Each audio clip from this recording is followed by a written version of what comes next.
بسم الله الرحمن الرحيم سيقول السفهاء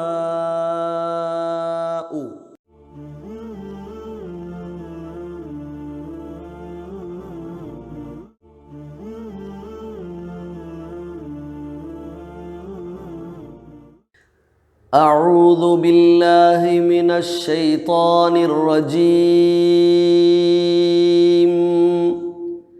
بسم الله الرحمن الرحيم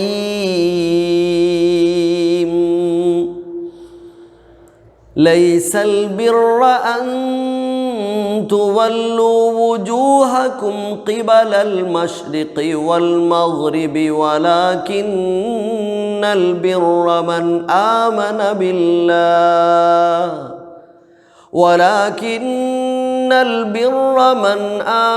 بالله واليوم الآخر والملائكة والكتاب والنبيين وآتى المال على حبه ذوي القربى واليتامى والمساكين وابن السبيل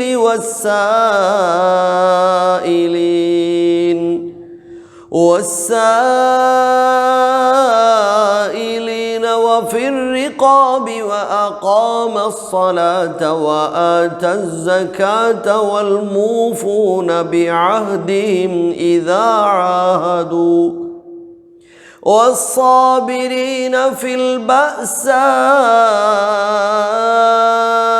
والضراء وحين البأس أولئك الذين صدقوا وأولئك هم المتقون.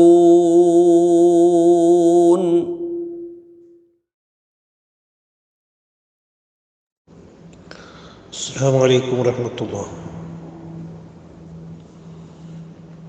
ഇന്ന് സൂറ അൽ ബഖറയിലെ 177-ാമത്തെ വചനമാണ് നമ്മൾ പഠനവിധേയമാക്കുന്നത്. ഓരോ സത്യവിശ്വാസി മനസ്സിലിരുത്തി പഠിക്കേണ്ട ഒരുപാട് പാഠങ്ങൾ ഉൾക്കൊള്ളേണ്ട ഒരു വചനമാണിത്. പുണ്യം എന്താണ് എന്നതിനെ സംബന്ധിച്ച് പല ആളുകൾക്കും പലതരത്തിലുള്ള ചിന്തകളാണുള്ളത്. മതത്തിലെ ഏതെങ്കിലും ചില ഹാവഭാവങ്ങൾ, പുറമെയുള്ള ചില ചിഹ്നങ്ങൾ,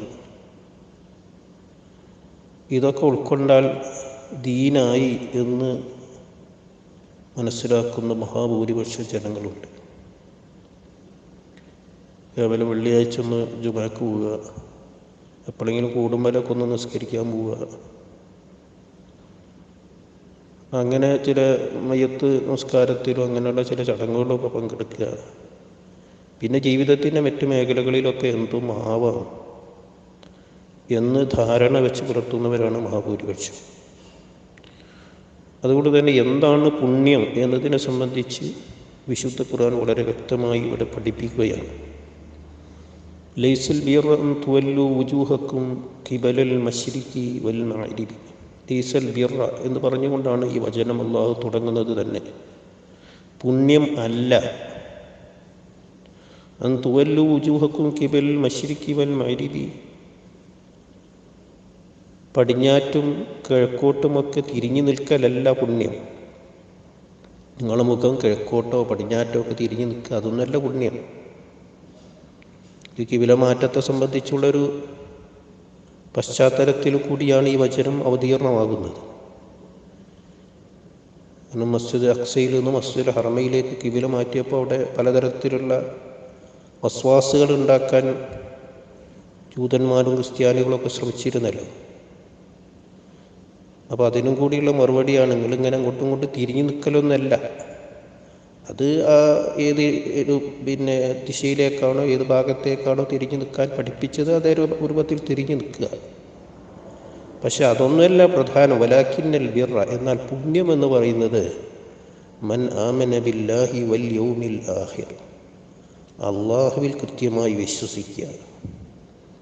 അള്ളാഹുവിലുള്ള കൃത്യമായ വിശ്വാസമില്ലാതെ എന്തെങ്കിലും ഹാവഭാവങ്ങൾ കാട്ടിയത് കൊണ്ടോ, അല്ലെങ്കിൽ കുറേ വലിയ താടിയും മുട്ടുവരെ ഉള്ള തുണിയും അങ്ങനെയുള്ള ഏതെങ്കിലും പുറമേയുള്ള ലക്ഷണങ്ങളുള്ളത് കൊണ്ടൊന്നും പുണ്യമാവുകയില്ല.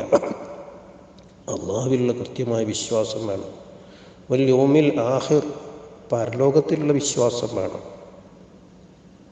പലപ്പോഴും ദീനിൻ്റെ വലിയ ആളുകളാണ് എന്ന് പറയുന്ന ആളുകൾ തന്നെ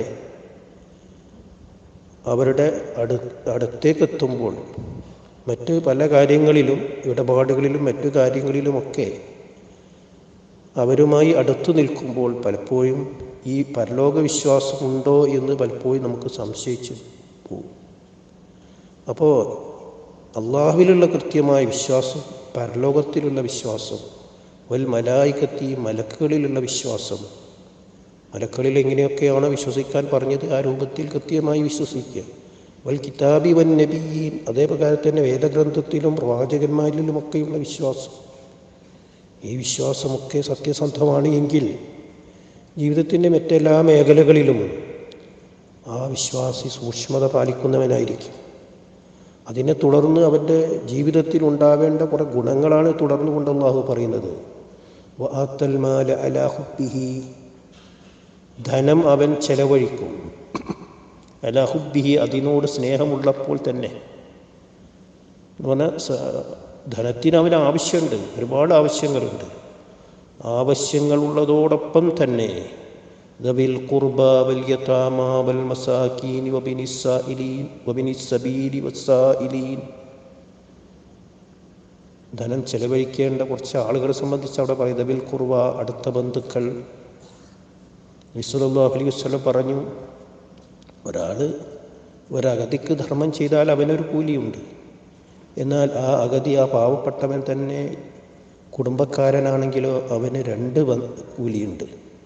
ഒന്ന് ആ ധർമ്മം ചെയ്തതിൻ്റെ കൂലി, 2 ആ ധർമ്മം ചെയ്യുന്നത് മുഖേന കുടുംബബന്ധം ചേർത്തു എന്നത്. കുടുംബബന്ധം ചേർക്കുക എന്നത് വലിയ പുണ്യകർമ്മമായിട്ടാണ് നബി സല്ലല്ലാഹു അലൈഹി വസല്ലം പഠിപ്പിക്കുന്നത്. മൻ കാന യുഅ്മിനു ബില്ലാഹി വൽ യൗമിൽ ആഖിർ ഫല്യസിൽ റഹ്മ, ആരെങ്കിലും അല്ലാഹുവിലും അന്ത്യദിനത്തിൽ വിശ്വസിക്കുന്നുവെങ്കിൽ അവന് കുടുംബബന്ധം ചേർത്ത് കൊള്ളട്ടെ. അപ്പം നമ്മുടെ കുടുംബത്തിൽ അഗതികളായി, പാവപ്പെട്ടവരായി വിഷമിക്കുന്ന ആളുകളുണ്ടെങ്കിൽ അവരെയാണ് ആദ്യം സഹായിക്കേണ്ടത്. അതുകൊണ്ട് ആദ്യം അവരെ പറഞ്ഞു ദവിൽ ഖുർബ. അങ്ങനെ ഓരോ കുടുംബവും ആ കുടുംബത്തിലുള്ള പാവപ്പെട്ടവരെ സഹായിച്ചാൽ നമ്മുടെ സമൂഹത്തിലെ പട്ടിണിയും അതുപോലെയുള്ള വിഷമങ്ങളൊക്കെ നമുക്ക് ഇല്ലാതാക്കാൻ കഴിയുമല്ലോ. വൽ യതാമ, യതീമുകളായ ആളുകൾ, അനാഥകളായ കുട്ടികൾ. വൽ മസാക്കീൻ, അഗതികളായ ആളുകൾ. വമിനസ് സബീൽ, അതേപ്രകാരം തന്നെ വഴിപോക്കർ എന്നതുകൊണ്ട് ഉദ്ദേശിക്കുന്നത് പുറത്തു നിന്ന ഒരാൾ നമ്മളെ നാട്ടിൽ വന്നു, അവന് തിരിച്ചു പോകാൻ സാമ്പത്തികമായി വഴിയില്ല. ചിലപ്പോൾ നാട്ടിൽ പൈസക്കുള്ള ആളായിരിക്കും, പക്ഷെ എന്നിരുന്നാലും നമ്മളെ നാട്ടിലെത്തിപ്പെട്ട ആൾ എന്ന നിലക്ക് അവരെ സഹായിക്കുക എന്നുള്ളത് നാട്ടുകാരെന്ന നിലക്ക് നമ്മുടെ ബാധ്യതയാണ്. വസ്സായിലീൻ, അതേപ്രകാരം തന്നെ യാചിച്ചു വരുന്ന ആളുകൾ. യാചന ഇസ്ലാം നിരുത്സാഹപ്പെടുത്തിയ കാര്യമാണ്. യാചിച്ചു വരുന്ന ആളുകൾ അവർ മുഖത്ത് മാംസമില്ലാതെയാണ് പരലോകത്ത് ഉയർത്തെഴുന്നേൽപ്പിക്കുക എന്നൊക്കെ നബി സല്ലല്ലാഹു അലൈഹി വസല്ലം പറഞ്ഞിട്ടുണ്ട്. പക്ഷേ നമ്മുടെ വീട്ടിലേക്ക് ഒരാൾ യാചിച്ച് വന്നാൽ അതിനെ തടയാനും പാടില്ല എന്നും വിശുദ്ധ ഖുർആൻ പറയുന്നുണ്ട്. വമ്മസ്സായില ഫലാ തൻഹർ, ചോദിച്ചു വരുന്നവനെ നീ വിലക്കാൻ പാടില്ല. വഫിർ റിഖാബി, അതേപ്രകാരം തന്നെ അടിമ വിമോചനത്തിൽ. അടിമത്വം എന്നത് ഇന്ന് നിലവിലില്ല എങ്കിലും അടിമകളെപ്പോലെ വിഷമം പേറുന്ന ഒരുപാട് ആളുകളുണ്ട്. അവരെ രക്ഷിക്കാൻ എന്തൊക്കെ മാർഗങ്ങളുണ്ടോ അതൊക്കെ സ്വീകരിക്കുക, അതിന് നമ്മുടെ ധനം ചെലവഴിക്കുക, അതൊക്കെ വലിയ പുണ്യകർമ്മമാണ്. വഖാമസ്സലാത്ത വആത്തസ് സക്കാത്ത്, ഇതൊക്കെ പറഞ്ഞിട്ടാണ് നമസ്കാരം നിലനിർത്തുകയും സക്കാത്ത് കൊടുത്തു വിട്ടുകയും ചെയ്യുക. അപ്പോൾ നമസ്കാരം ആദ്യം പറയുന്നതിന് പകരം നമസ്കാരം ഇതൊക്കെ പറഞ്ഞിട്ടാണ് പറയുന്നത്. ഇതൊക്കെ ഉള്ളതോടൊപ്പം തന്നെ നമസ്കാരം നിലനിർത്തുകയും സക്കാത്ത് കൊടുത്തു വിട്ടുകയും വേണം. വൽമൂഫൂന ബിഅഹ്ദിഹിം ഇദാ അഹദു, അതേപ്രകാരം തന്നെ അവരാരോടെങ്കിലും കരാറിൽ ഏർപ്പെട്ടിട്ടുണ്ട് എങ്കിൽ ആ കരാറ് പാലിക്കുക. അത് വിശ്വാസിയുടെ വക്തായ സ്വഭാവമാണ്. എന്ന് മാത്രമല്ല, കരാറ് ലംഘിക്കുക എന്നത് കപടവിശ്വാസിയുടെ ലക്ഷണമായി നബി സല്ലല്ലാഹു അലൈഹി വസല്ലം പറഞ്ഞതാണ്. കരാർ ലംഘനം വിശ്വാസമില്ലാത്ത കപടവിശ്വാസികളായ ആളുകളുടെ സ്വഭാവമായിട്ടാണ് അള്ളാഹു പറയുന്നത്. എന്നാൽ കരാർ പാലിക്കുക എന്നത് സത്യവിശ്വാസികളുടെ സ്വഭാവമായിട്ട് വിശുദ്ധ ഖുർആൻ പലയിടങ്ങളിൽ എടുത്തു പറഞ്ഞ കാര്യമാണ്. വൽമൂഫൂന ബിഅഹ്ദിഹിം ഇദാ അഹദു, അവരേതെങ്കിലും കരാറുകളിൽ ഏർപ്പെട്ടിട്ടുണ്ടെങ്കിൽ ആ കരാർ പാലിക്കുക.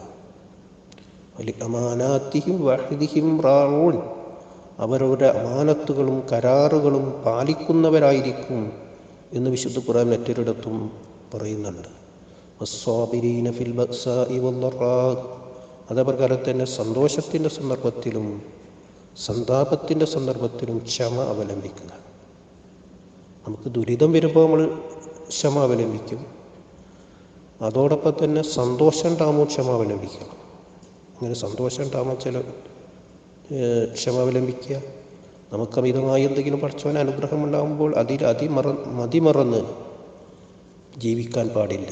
അതൊക്കെ അള്ളാഹുവിൻ്റെ അനുഗ്രഹമാണ്. ഹാദാ മിൻ ഫളിലി റബ്ബി എന്ന് മഹാനായ സുലൈമാൻ നബി അലൈഹി സ്വലാത്തു വസ്സലാം പറഞ്ഞതുപോലെ അള്ളാഹുവിൻ്റെ അനുഗ്രഹങ്ങൾക്ക് അങ്ങേയറ്റം നന്ദി കാണിച്ച് ക്ഷമ അവലംബിക്കുക. വഹീനൽ ബഅ്സ്, അതേപ്രകാരം തന്നെ യുദ്ധത്തിൻ്റെ സന്ദർഭങ്ങളിലും യുദ്ധസമാനമായ ഒരുപാട് പീഡനങ്ങൾ ലോകത്തിൻ്റെ പല ഭാഗങ്ങളിലും മുസ്ലിം സമൂഹം അനുഭവിക്കുന്നുണ്ട്.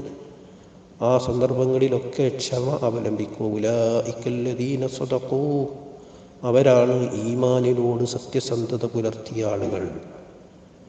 അല്ലദീന സദഖൂ എന്ന് പറഞ്ഞത് സിദ്ഖ് പാലിച്ച സത്യസന്ധത പുലർത്തിയ, ഈമാനിനോട് സത്യസന്ധത പുലർത്തിയ ആളുകൾ. ഉലൈക ഹുമുൽ മുത്തഖൂൻ, അവർ തന്നെയാകുന്നു തഖ്വയുള്ള ആളുകളും. ആ തഖ്വയുള്ള ഈമാനിനെ സത്യവൽക്കരിച്ച ആളുകളുടെ സ്വഭാവങ്ങളാണ് ഈ 177-ാമത്തെ വചനത്തിലൂടെ അള്ളാഹു പഠിപ്പിക്കുന്നത്. ആ സ്വഭാവങ്ങൾ നമ്മുടെ ജീവിതത്തിൽ പാലിക്കുവാൻ നാം ശ്രമിക്കുക. സർവശക്തനായ അള്ളാഹു അതിന് നമ്മേവരെയും അനുഗ്രഹിക്കുമാറാവട്ടെ. അസ്സലാമു അലൈക്കും വറഹ്മത്തുള്ളാഹി.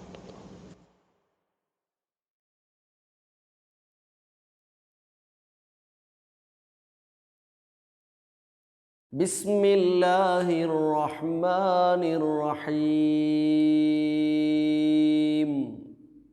സയഖൂലു സ്സുഫഹാഉ